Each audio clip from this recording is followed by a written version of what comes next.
All right, we are live. Hi, Chris. How are you? I'm great. How are you, Jack? I'm very well, thank you. So, always a pleasure to be with you. Tonight's conversation is real life money. I am Jack Gramaudo, financial advisor, and this is my lovely counterpart, I'm Chrysanthia Chrysanthia, Manuel. Manuel, real estate broker. Always a pleasure being with you, Chris. We are real life money. We just love to get together, have a great chat about life, money, investing in real estate, and we've made it a point of opening a great bottle of wine and enjoying a great bottle of wine alongside of it. So, That might be my favorite part. I'm just telling you. No, I love the real estate. I loved I it all. I think for people that are tuning in that have watched some of these conversations so far, we touch on a lot of different things outside of just real estate and investing. But obviously, the wine part is a lot of fun. But I think the life part is also very very very interesting, and our conversations are not just high level. They get a little bit deeper sometimes, so it's They all always, fun. absolutely. Yeah. So we're shooting the shit tonight about what? Tell me what you wanted to talk about maybe before we quickly touch on what we talked about last time. What did you want to Okay, talk about so today? for tonight, we are going to be talking about expenses. This Mm-hmm. is expenses. This is what you have to plan in terms of expenses to be Yep. 100% ready to make your investment, to find your property, to buy your property. Pardon me. And it's a little bit different. We're still talking about money, but we're talking about the real estate aspect of the expenses. But what's most important, I think, is like it's a perfect follow through after having talked about the budget last week because we talked so much about the budget, about how to manage the money, how to plan it. So in order to start planning a budget, we have to see what is it going to cost for someone to purchase a property. And Mm-hmm. actually, we can talk about how to purchase even a regular residential property. We're going to talk about how to purchase a property that's a new construction. It could be a construct like on plan. It could Mm-hmm. also be, a triplex, any kind of residential property up to 4 units. We're going to look at what is it going to cost to purchase. Awesome. I'm excited because this is it's an integral part of the real estate purchasing process. And I think for those of you that might just be tuning in for the first time tonight, obviously we're both unique individuals coming from different sides of the, I guess, spectrum in terms of investing. Chrysanthia being a real estate broker, and I'm a financial advisor that believes strongly in real estate investing, especially for income generating properties. I'm a big advocate of that specifically, and I think this has just been a great experience talking with you and having these open conversations because we're really looking at the real estate investing process from a whole. And obviously, the expenses are going to be an integral part of that process, and Right. understanding what potential expenses you're faced with when acquiring a property, and also when potentially selling a property. Um, Before we get into that, what are we drinking tonight, Chris? You want to tell us what we're drinking? You want me to tell you what we're drinking? But come on, we've You we've want done me to enough show of you? these. Show us what we're drinking. All right. Oh, here we Oh, go. very nice. So back on our quest for great wine, we found ourselves in Austria. So for people actually that don't know, I'm a big wine geek. Wine is a huge hobby of mine. I'm a big wine aficionado, I guess we could say. Past life was in the wine industry, and love sharing my passion. And tonight I wanted to share with everybody something that I'm a big fan of. So if you're an avid white wine drinker and you're looking for something refreshing, crisp, thirst quenching, I guess you could say almost, this is definitely something that checks all those boxes. We are in Austria, in the region of Kamptal, and this is a 100% Grüner Vetliner, which is the grape varietal. So it's not Chardonnay, it's not Sauvignon Blanc, it's Grüner Vetliner, and this is the Weingut Loimer that is producing this wine. It's 2021. So super refreshing. A ton of green apple on the nose, like fresh squeezed, like Granny Smith apples, basically on first nose, with a lot of lemon and very floral as well, with a little bit of like almost like a dusting of white pepper behind it. There is no oak aging. Yeah, go ahead. I just want to say that I'm going to correct your pronunciation because I actually speak German. It's Please do. Grüner, Vetliner, Loimer, Lois. Thank you very much. I don't know if that helps at all, but anyway. It sounded much more elegant from your mouth than it did from mine. German coming out of my mouth is always elegant. That's a tough feat for a lot of people, I think, right? Not the most elegant of languages. No, it is. It really is. German is such a beautiful, guttural language. I can talk to you for hours about how interesting the grammar is. Well, I mean, that comment coming from someone who speaks, Italian is my mother tongue, which is a completely different language than the Latin-based Italian. It's maybe a lot more smooth on the ear, but always open to learning and discovering.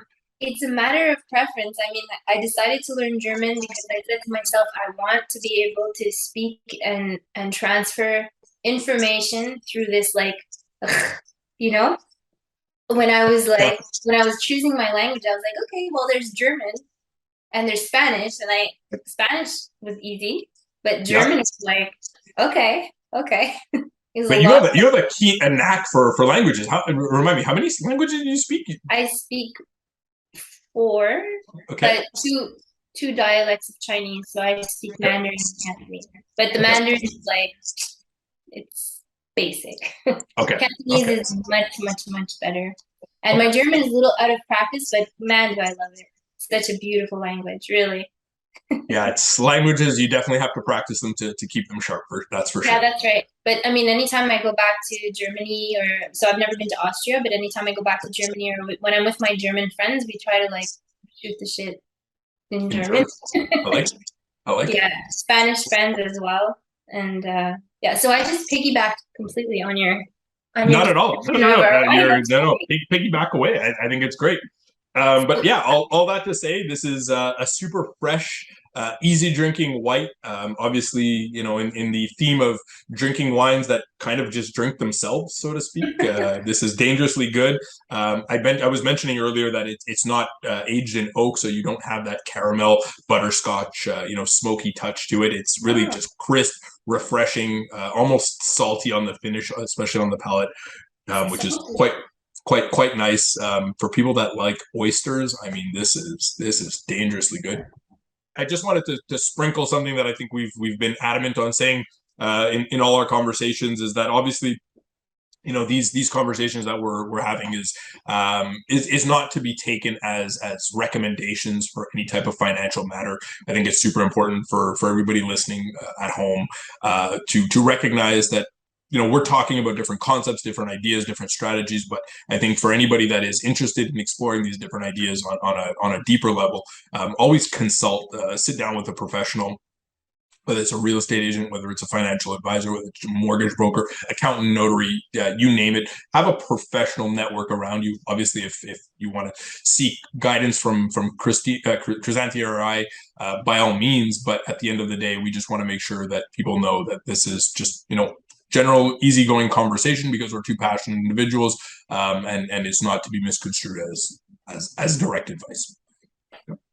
Cool. This is not advice.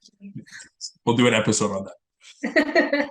All right, Chrys. So tell me, I'll set the stage. Get right into it. Let's dive right into it. I'm thinking about buying a triplex. I'm adding a triplex to my real estate portfolio next month. What do I need to be considering as buying costs? So, first and foremost, you have to consider what price you would probably pay for said triplex. Okay, so it's possible after a certain amount that a deposit may be a good idea. So I usually say if we go over $1 million, then I like to attach a deposit to that. I just want to do like a little parentheses and say that a deposit in Quebec should not exceed $50,000. And the reason for that is because a consumer is only protected up to a $50,000 deposit, and put that deposit with a notary. Right. Try not to put it with an agency. Don't give it to an individual. This is a deposit in trust. It ends up going toward your down payment. Right. So that's about the deposit. There's another situation where we could have a deposit, and that is if you're doing a cash purchase.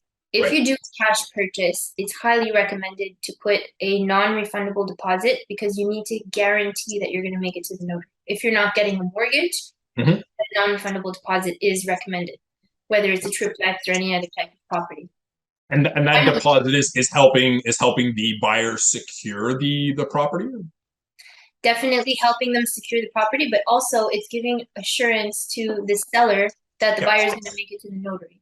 Because unless they have a hypothèque, which is the legal term for an actual mortgage, other than the fact that there's a contract that's signed between the individuals, there's nothing that's going to be holding that buyer and making sure that buyer goes to the notary once all conditions are fulfilled. So cash sale, deposit. Okay. Yeah. Love The next expense would be notary fees. The buyer is responsible for notary fees. They can range between $1,200 plus taxes to up to $2,000 for the buyer's side. They're responsible for publishing the deed of sale and the deed of loan in the land registry. and I mean, the sellers have their own expenses, but right now we're just focusing on the buyer's expenses. So notary fees are definitely part of the closing costs. Then, of course, when you own the property, you have to consider that you have school taxes and municipal taxes. Now, school taxes and municipal taxes will vary from property to property. The tricky part is that they're not actually calculated in the same way. Right. So school taxes are from July 1st to June 30th of a given year. Yep. And the municipal taxes are from January 1st to December 31st of a given year. I just wanted to add to that because I'm very comfortable with the list of expenses, but I think you've facilitated this for people that you work with for buyers and for sellers. You've prepared a great document. I don't know if maybe you want to show it. I know it exists, but it's a very well compiled list of everything that people need to remember. It's a great checklist. Here we go. Here's the buyer's list. There you go. There you go. So it's everything that one would need to remember and take into account when buying a property. That's correct. Awesome. Awesome. Okay, so now that we've done the adjustment of taxes, both municipal and school, what else do we need to take into consideration? So there are welcome tax. La taxe de bienvenue, like we like to call it in Quebec. And it's not because they're welcoming you to the city. Actually, the minister who established this tax was named Monsieur Bienvenu. Yes. And so that's why it's called the welcome tax, because it's translated from French from Monsieur Bienvenu, which means welcome in English. And it's not a funny joke. it's not funny. Yeah. We can definitely go over the way that this is calculated. It's not cut and dry, as in if you purchase a property, for this amount, it's going to cost you this amount. But I mean, the calculation is online. It changes from year to year. But very simply put, it's on a scale. So the first 50,000 is a certain percentage. The next 200,000 is a certain percentage. The next 250,000 is another percentage, and it keeps going up incrementally, especially on the island of Montreal. The rest of Quebec is pretty much standard, but each municipality will send the tax bill 4 to 6 weeks after you acquire the property, and it could be longer, but it's definitely money that you need to have in an account aside from the actual taxes, municipal taxes and school taxes, and aside from the acquisition of the property. So if you purchase property for 500,000, there will be an additional welcome tax sent to the city after. Would you say that it's from your perspective a fair statement to say that when you're purchasing a property, it's always good to have on hand, outside of obviously the cash down that you would be putting, you want to keep anywhere between 1% to 2% of the value of the property of the property, just on top of the cash down that you've put to purchase the property, just so that you can cover all these overhead upfront fees, right? Absolutely. So the closing costs are welcome taxes, or welcome fees, or taxe de bienvenue, the inspection costs, and any of the adjustments that are Right. necessary because it could vary from property to property. So 1.5 to 2% is a perfect estimate when Right. closing on a property. You need to have this extra amount to cover the fees. And in fact, the bank will only approve a mortgage if they can verify that you have a little bit extra in your account. So one of the mortgage approval processes includes verifying that there's a little extra other than the down payment. Definitely. Absolutely. And obviously that's not taking into consideration if, a buyer wants to do any type of renovations when taking possession of a property. Though that would be above and beyond the cash down, the 1 to 2% that you would want to have as that buffer to pay those upfront costs. If you want to do any renovations, well, make sure you have that either liquid or you have it available on a line of credit in some Yeah, way, the shape, or form. extra. And Yeah. since we're talking about renovations, let's talk about moving costs. Let's talk about Right. light fixtures. Let's Yeah. talk about, dressing the windows. So this Yeah. is for more of a residential purpose for the purpose of living in personally. But sometimes a revenue property or an investment property is going to require you to buy a stove because you want to include that in your. You want to furnish it. You want to have the 5 appliances if that's what is rentable in that area. So an area like Griffintown, you can't rent a unit without appliances. You must have the 5 appliances. If you can provide nice light fixtures, more power to. If you can provide blinds, blackout blinds in the master bedroom and some kind of blinds in the family room, even better. So these are all costs that you can also add to the purchase price. Exactly. Okay. So more expenses in terms of purchasing a property is that sometimes the bank will require an appraisal. It's not all banks that require an appraisal. It's not all types of mortgages that require an appraisal. You should ask your specialist whether or not they can waive this fee. Right. Sometimes they will waive the fee, but sometimes they won't. There's a bank or two that I have in mind that doesn't waive an appraisal fee if it's required. But those banks, what's fun is that sometimes they'll cover $500 of your notary fee. They'll apply a credit, we like to call it. Yeah, Right? exactly. Yeah. So there's always, a little incentive to the buyer to choose one bank over another, whether it's through waiving the appraisal or covering a portion of the notary fees. These are all questions that need to be asked when you're dealing with the mortgage representative. Yeah. And not to shy away from asking for those because it's a small drop in the bucket for a lending institution. I'm a big believer. I've never paid notary fees. I've never paid appraisal fees, and that's me personally. And I'm not saying that obviously to gloat, but I stand firm in my negotiations to say, well, look, I'm bringing you business. Obviously, I'm taking on a significant amount of debt, good debt, but nonetheless, you're going to be benefiting from the interest that I'm paying, and that's interest that they're going to be collecting for many years to come, and it's advantageous. So it's a game of give and take, and it ultimately helps reduce or minimize the upfront expenses that have to come out of pocket. That's really good advice. Thank you.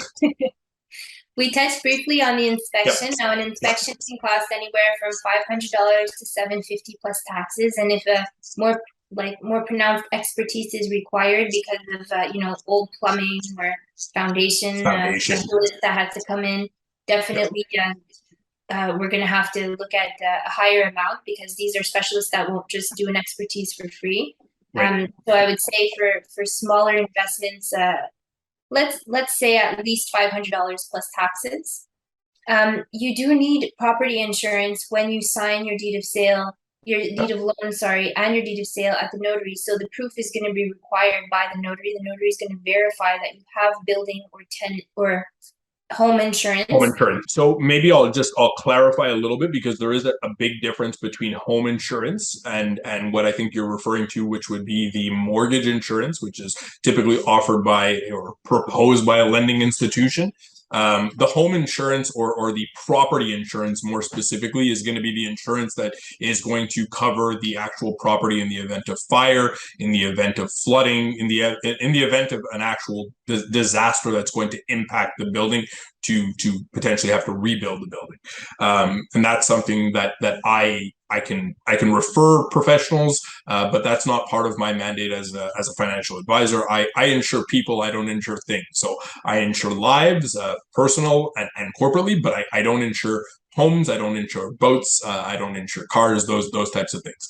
But I think what you're specifically referring to is the fact that most lending institutions, and I think without bashing, the idea is that most lending institutions now have a tone, have a conversation with clients that I think, from having had this conversation umpteen times over with my clients, is that clients leave feeling that they have to purchase this insurance. It's almost obligatory. But in fact, mortgage insurance is simply protecting the bank. So in the event that you are disabled or that you become ill, or if you, God forbid, you pass away, the remaining balance of the mortgage would be paid off in full once a proof of insurability would be done by the lending institution.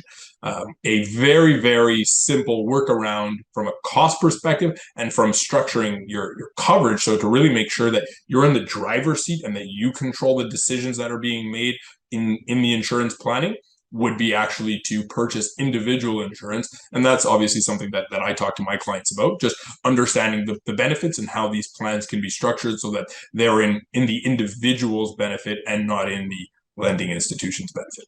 Yeah, that's perfect. That's exactly what I meant. Exactly what I meant. So, moving on. Yeah. If the purchased property is a condo, there are condo fees that are charged on a month-to-month basis. So those fees are also going to be adjusted. Let's say you purchase a property on May 15th rather than May 1st. Right. You're going to have to pay back to the seller from May 16th to May 31st. Right. So 16 days that has to be reimbursed to the seller, and then you're going to start paying the condo fees as of June 1st, for example. So that pretty much sums it up for the buyer's side.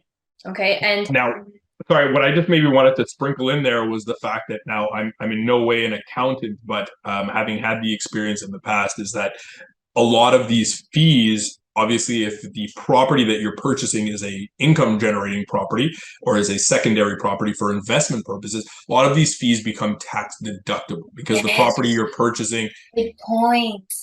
Yes. Good point, right? So it's important to document and keep a very, very diligent list of these expenses, because a lot of these will be write-offs, right? They'll be deductible from income, and it's very important to have a professional accountant that you work well with. Obviously, we can refer. We work with many professional accountants that we work well with, but I think it's an important and valid point to consider. Definitely. Moving right along with the expenses, of course, there are buying expenses, but when we're talking about an investment property or any property in general, at some point, even though it's not in 2 years, but at some point, it will be sold.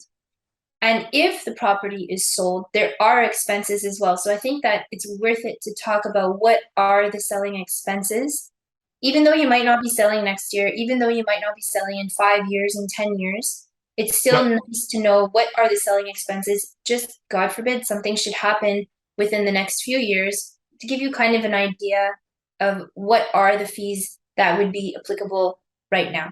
Okay, so I call these the selling fees, and maybe I'll interject, because I have, and we've had this discussion in the past offline, but I will interject by saying selling is not a mandatory process that a investor has to go through.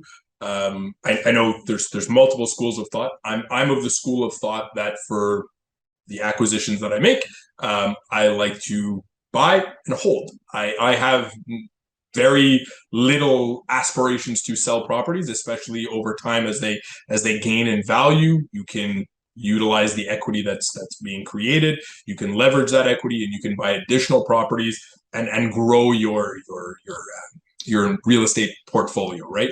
But it's not an obligatory process that you have to go through the selling. Some families like to actually keep real estate and transfer it. So we would call that, generational wealth, where you maybe have a cottage in the family, or you have a plex in the family, or you have agricultural land in the family that you want to transition from one generation. So I'm Italian, and I think this is maybe a European mentality, but we like to hold on to our real estate, and we like to transfer it from one generation to the next, which is great. But it does add another level of complexity to planning, which is not necessarily for today's discussion. But I just wanted to add that it's not necessary that one buys a piece of property to have to potentially sell it. That's right. And when we were talking about this offline, my mind went, what do you mean you're not going to sell it? Because obviously I'm the real estate broker. But Right. I mean, Right. what's you going to sell it? And if you're right. if you're into investing, then Yeah. obviously there's tremendous equity that is being built over the years in these properties, and depending on what your objectives are, again, there's no reason to sell them. You can do a lot of creative things to either pull equity from them if you want to pay off your mortgage and have these properties fully paid off at one point in your life, and just simply sit back and collect rent and manage the property and have those paychecks coming in on a consistent basis. I know a lot of people that in retirement, it's part of their retirement income, where it's passive income, it's cash flow, it's positive cash flow. They collect rent, they pay the minor expenses. There's no debt associated to the property, and it's simply There's always taxes, but there's always taxes, of course, but taxes is only a burden for people that don't make money. That's my opinion, right? yeah. If you're making money and you're paying taxes, it's because you're making money. If you're paying taxes, it's because you're making money, that's for sure. Yeah. And congratulations, you're successful. If you're paying taxes, it's because you're successful. There you go. Yes, we try to limit. Misconstrued at all as an advocate for taxes. I don't like taxes, but Nobody likes taxes, Chrys. But you were going to tell us a little bit more about the selling costs. No, well, I mean, I think that it's such a good perspective to say, like, no, don't sell it. Collect. And I feel like, yes, collect. Like, this is what the real estate is there for. It's there to generate income. So, I mean, I'm happy that we had the little snippet about that. But truthfully, yes, there are selling expenses, and we are going to go through them. Yeah. If you have a mortgage on a property, Yeah. and your mortgage has a term, if you haven't come to the end of the term of the mortgage, there will be a penalty that is charged by the bank. Right. So the penalty can either be 3 months of interest, or another interest percentage differential that is calculated, and they will actually charge you for the highest one. They will charge you the highest one. So the seller really has to have a look to see when is the mortgage going to come to term, and they need to verify that with their bank, and it can change quite drastically from month to month. So it's really up to the seller to verify that. So if you're going to get ready to sell an income property, just make sure that you don't renew that mortgage for 5-year fixed, because in 2 years you're going to be selling. Just don't get caught in, having to pay that huge penalty that may exist. But you can always, with that point, you can always transfer a mortgage from one property to another. Absolutely. Right? Penalty free. Yeah. So we can transfer a mortgage from one property to another, but we also have to think, is the person who's going to be selling the property, are they looking to reinvest into another property? Of course. So if they are looking to reinvest into another property, or perhaps they own a principal dwelling, so a home on which there is no mortgage, we can definitely take that mortgage and transfer it onto the home, because that home is mortgage free. Okay. The only thing that's required in that case is that the lending institution needs to approve. They need to agree to lend for that amount.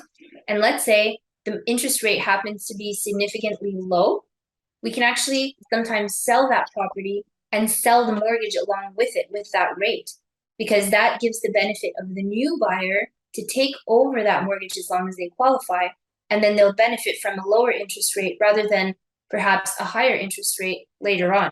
So that could be a huge benefit for selling if that does occur. which at the time that we're having this conversation, obviously depending on when people watch this moving forward, a year ago mortgage rates were almost rock bottom in Quebec and in Canada. Yeah. Mortgages were teetering around the 2%, and fast forward a year and a bit later, we're in the four We're and in a the half, five. 5% now, right? And it's Yeah. a big difference, especially if you're talking, $500,000, $750,000 worth of financing, or even more than that, obviously, right? Definitely makes a big difference month to month. Yeah. And when we're looking at an investment perspective, it matters because, of course, you want to keep the expenses as low as possible. In some cases, actually, in other cases, the interest of a mortgage is a write-off. Right. So we do want to keep a mortgage. We just don't want to give away free money for nothing, of course. Exactly. Right. So another fee that a seller can look at is the discharge of the mortgage. So the notary is going to charge a fee to the seller to discharge his own mortgage. So if the mortgage is going to be radiated, the notary is going to discharge the mortgage, and the seller is responsible for paying that. Right. Next thing is the certificate of location. So for every property that's sold in Quebec that's residential, a certificate of location is required. The certificate of location has to be less than 10 years old, and it has to reflect the current state of the property. So if anything from the aerial view of the property has changed, for example, a balcony was made bigger or smaller, if let's say shed was torn down, a pool was added. Yeah, even if you added an air conditioning unit, so a compressor on the exterior of your building in order to have a heat pump or something like that, that actually means that you need to buy a new certificate of location. So they range about 1,000 to 1,400 plus taxes these days, and it's about 4 to 6 weeks to get it, or longer depending on the time of the year that you order it. Also, there could be some seller's obligations. So let's say there are encumbrances that are left over in the property. You're supposed to sell a property free and clear of any encumbrances. The seller is responsible for emptying the property. We cannot sell a property unless it was included with encumbrances on the interior. Only the inclusions. What would be an example of that? Old couches, beds. Yeah. Stuff that the seller is kind of like lazy to move and says, you know what, I'll leave this to the buyer. The seller cannot leave that behind. So the seller is really responsible for emptying the property completely. Unfortunately, I have had transactions where the seller has left things behind, and it's a headache because then we have to move these things. We have to hire companies to move them, and then the seller is obligated to pay that bill. And should it go to court, the seller will lose. He needs to empty the property. The other cost that could exist is if, let's say, a title insurance is required.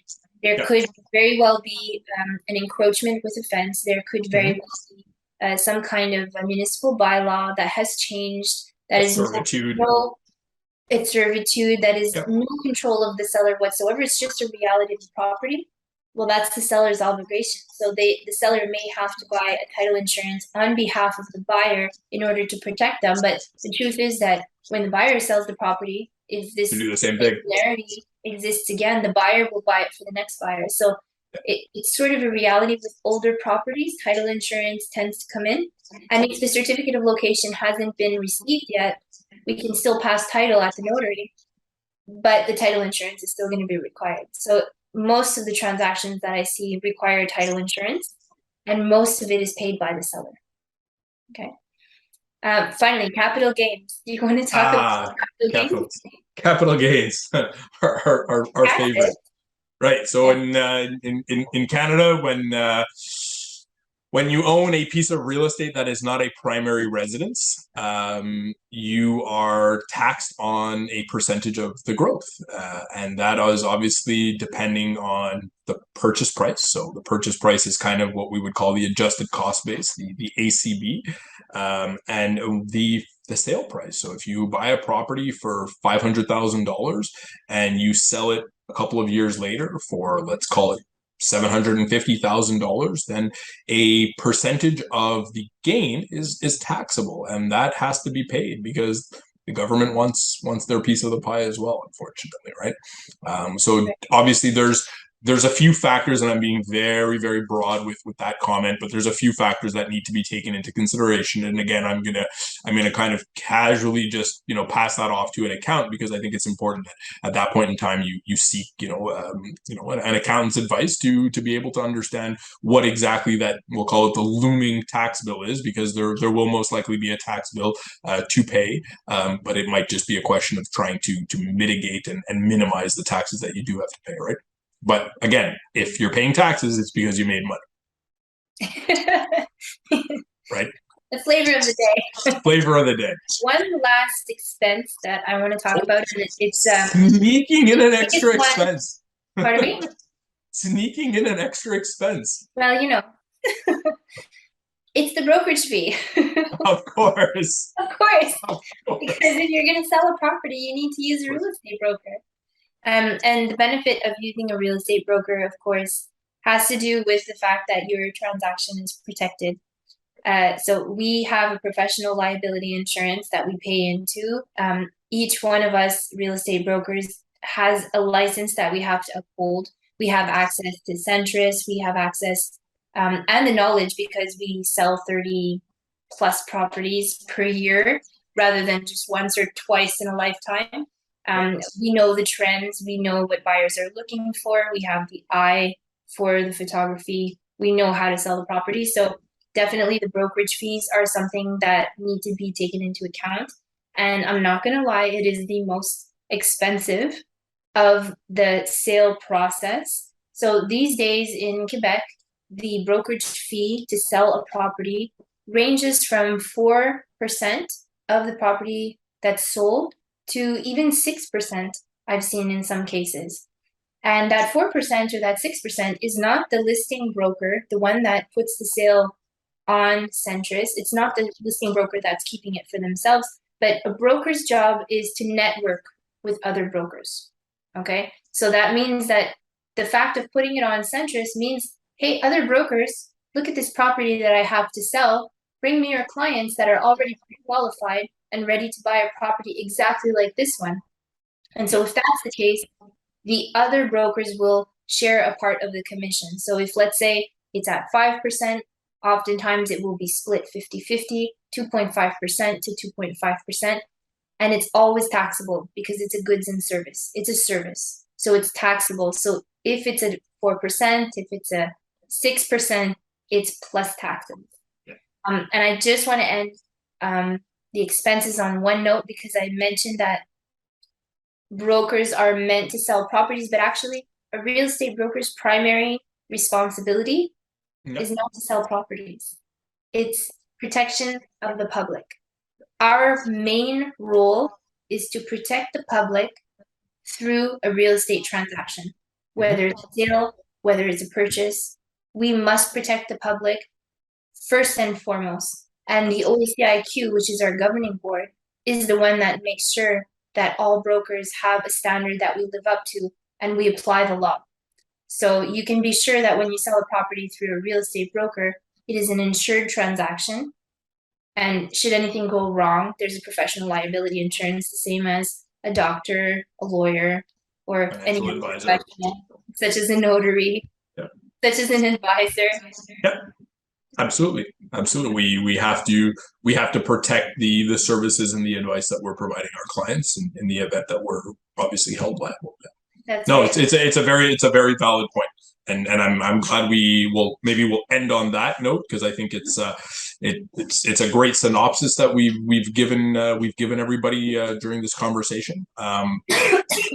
Sorry. But I think we're headed in a direction where we're going to actually be able to speak a little bit more concretely about a process that you and I are actually going to go through. You're going to take me shopping. And we're not going grocery shopping. We're not going car shopping. We're not going expensive shoe shopping. And for the record, I like expensive shoes. That's my data. I don't know about you, but I'm a shoe guy. I like expensive shoes, but I don't like buying them. No, that's the thing, right? No, we're gonna talk a little bit more during our next conversation about a purchase, a potential purchase of a property, or of maybe a couple of properties that we're actually going to sit down and we're going to look at and start exploring, you and I, for my portfolio. So Yeah, stay tuned for that. absolutely. Yeah. Thank you, Jack. Did you finish your wine this time? You know what? I actually didn't for probably You the did? first time. I still have a good sip, but I also poured myself a little extra during our conversation because it was dangerously good. But no, always a pleasure, Chris. Thank you very Yeah. much. Have a good night. Thank you. You too. Take care.